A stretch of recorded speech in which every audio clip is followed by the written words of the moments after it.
दिल्ली के दिल में रेड फोर्ट मेट्रो स्टेशन के पास हुआ एक शॉकिंग एक्सप्लोजन। 10 नवंबर 2025 को एक Hyundai i20 कार अचानक ब्लास्ट होकर आग की लपटों में बदल गई। दर्जनों लोग जख्मी और पूरे शहर में मचा पैनिक। आखिर क्या था इसके पीछे का सच? कौन है इस एक्सप्लोजन का मास्टरमाइंड? आज के वीडियो में करेंगे पूरी फैक्ट बेस्ड एनालिसिस और बताएंगे वो क्रूशियल डिटेल्स जो आप मिस नहीं कर सकते।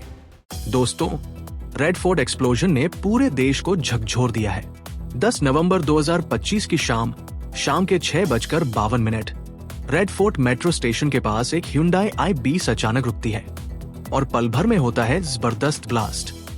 22 गाड़ियां जलकर खाक, 9 लोगों की मौत और 20 से ज्यादा घायल। सीसीटीवी फुटेज में ड्राइवर डॉक्टर उमर मोहम्मद को ब्लास्ट से ठीक पहले गाड़ी में बैठे देखा गया। माना जा रहा है वही इस सुसाइड अटैक का मास्टरमाइंड। पुलिस ने केस दर्ज किया है UAPA और एक्सप्लोसिव्स एक्ट के तहत और शक है जैश-ए मोहम्मद कनेक्शन पर। अब सिर्फ दिल्ली ही नहीं, मुंबई समेत कई शहरों में हाई अलर्ट जारी। ये धमाका हमारे लिए एक बड़ा नेशनल वेकअप कॉल है। धमाके के कुछ ही सेकंड बाद रेड फोर्ट के आसपास का इलाका आग की लपटों में घिर गया। कई गाड़ियां एक के बाद एक जल उठीं और पूरे एरिया में अफरा-तफरी मच गई। आई विटनेसेस के मुताबिक ब्लास्ट इतना तेज था कि स्ट्रीट लाइट्स बंद पड़ गई और आसपास की बिल्डिंग्स की खिड़कियां तक टूट गई। दिल्ली फायर डिपार्टमेंट को कॉल मिली शाम के 6:55 पर। 7 फायर टेंडर्स और 15 कैट एम्बुलेंसेज मौके पर भेजी गई, जिन्होंने करीब शाम के 7:29 तक आग पर काबू पाया। इस बीच NSG, NIA और फॉरेंसिक टीम्स ने जांच शुरू कर दी है, क्योंकि शक है कि ये एक प्लान टेरर ऑपरेशन था। अब बात सिर्फ ब्लास्ट की नहीं, ये सवाल है कि भीड़ भाड़ वाले शहरों में हमारी अर्बन सिक्योरिटी कितनी प्रिपेयर्ड है ऐसे खतरों से। अब जांच ने लिया है एक बड़ा मोड़। दिल्ली पुलिस और NIA ने UAPA के तहत केस दर्ज कर इसे पूरी तरह टेरर अटैक घोषित कर दिया है। जांच का केंद्र है डॉक्टर उमर मोहम्मद, वही डॉक्टर जिसने इस्तेमाल की थी वो Hyundai i20। सूत्रों के मुताबिक वो एक रेडिकल डॉक्टर्स ग्रुप से जुड़ा था, जो टेलीग्राम पर एक्टिव था और सीधे जैश-ए मोहम्मद से लिंक रखता था। उसके साथियों डॉक्टर मुजम्मिल शकील और डॉक्टर आदिल रादा की गिरफ्तारी और 3000 किलोग्राम अमोनियम नाइट्रेट की बरामदगी ने सब कुछ हिला दिया है। DNA टेस्ट, डिजिटल ट्रेसिंग और मल्टी एजेंसी ऑपरेशन जारी है ताकि इस ब्लास्ट नेटवर्क को जड़ से खत्म किया जा सके। ये जांच अब सिर्फ एक केस नहीं, बल्कि भारत के एंटी टेरर फाइट की अगली बड़ी परीक्षा बन चुकी है। धमाके के कुछ ही घंटों बाद सोशल मीडिया पर मची फेक न्यूज की सुनामी। पुरानी तस्वीरें, जैसे 2024 के लेबनान एक्सप्लोजन की, इस रेड फोर्ट ब्लास्ट से जोड़कर वायरल कर दी गई। कुछ प्रोपेगेंडा अकाउंट्स ने तो इसे फॉल्स फ्लैग ऑपरेशन तक कह डाला, जिससे लोगों में और ज्यादा डर और उलझन फैल गई। लेकिन अब PIB और फैक्ट चेकिंग टीम्स ने इन झूठी खबरों को साफ तौर पर बस्ट किया है। पब्लिक से अपील है, अनवेरिफाइड फोटोज या फॉरवर्ड शेयर करने से बचे, अफवाहों पर नहीं, सिर्फ ऑफिशियल सोर्सेज जैसे दिल्ली पुलिस और PIB पर भरोसा करें।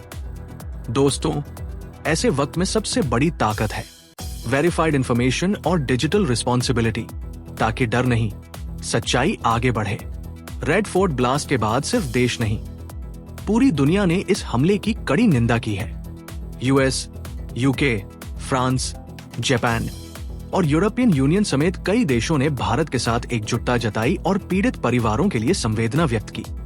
US एम्बेसी ने तो अपने नागरिकों के लिए सिक्योरिटी अलर्ट तक जारी कर दिया है। वहीं PM नरेंद्र मोदी, जो उस वक्त भूटान टूर पर थे, उन्होंने तुरंत हालात की निगरानी शुरू की और कहा, दोषियों को बख्शा नहीं जाएगा। अमित शाह, राहुल गांधी, अरविंद केजरीवाल और कई राज्यों के नेताओं ने भी इसे हार्ट ब्रेकिंग और डीपली कंसर्निंग बताया। अब ये घटना सिर्फ दिल्ली की नहीं रही, ये भारत की नेशनल सिक्योरिटी और ग्लोबल विजिलेंस का बड़ा इम्तिहान बन चुकी है। दोस्तों, अब सामने आया है इस पूरी साजिश का सबसे डरावना चेहरा, Faridabad terror module.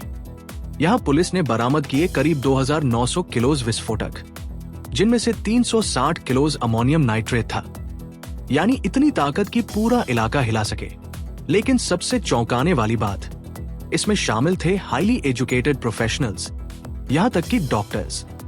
Doctor Muzammil Shakeel और डॉक्टर आदिल अहमद रादा दोनों मेडिकल कॉलेजों से जुड़े लोग एनक्रिप्टेड ऐप्स के जरिए जैश ए मोहम्मद जैसे संगठनों से संपर्क में थे।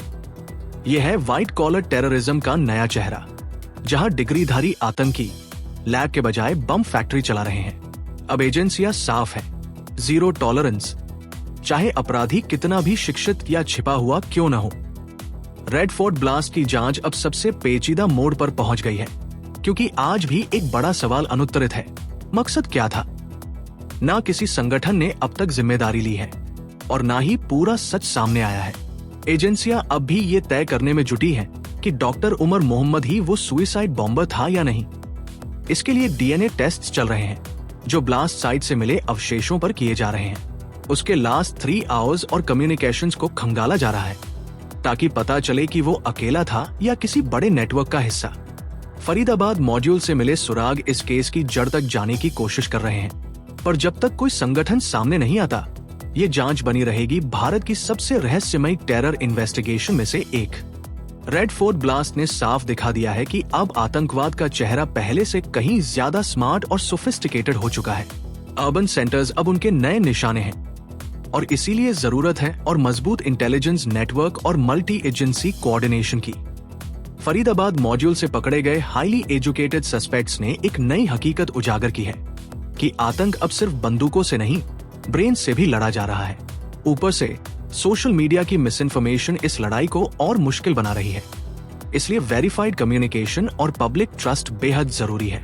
अब वक्त है real time intelligence, AI based surveillance और कम्युनिटी विजिलेंस बढ़ाने का, ताकि अगली बार हमला होने से पहले ही उसे रोका जा सके। ये सिर्फ एक ब्लास्ट नहीं, ये भारत के नेशनल सिक्योरिटी प्लेबुक को फिर से लिखने का संकेत है। अगर आपको ये वीडियो इन्फॉर्मेटिव लगा हो तो जरूर लाइक, शेयर और सब्सक्राइब करें हमारे चैनल पॉलिसी 360 को।